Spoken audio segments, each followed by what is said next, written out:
Hello, this is Guerrero at 1991 Productions here. We're going to take a tour of this Woodland drive barrel crossing in Clinton, South Carolina.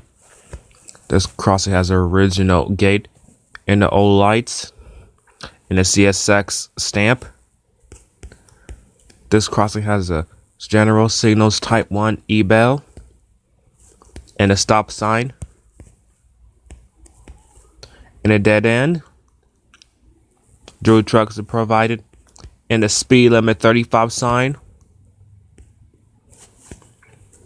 It says Woodland Drive. This crossing has a control box.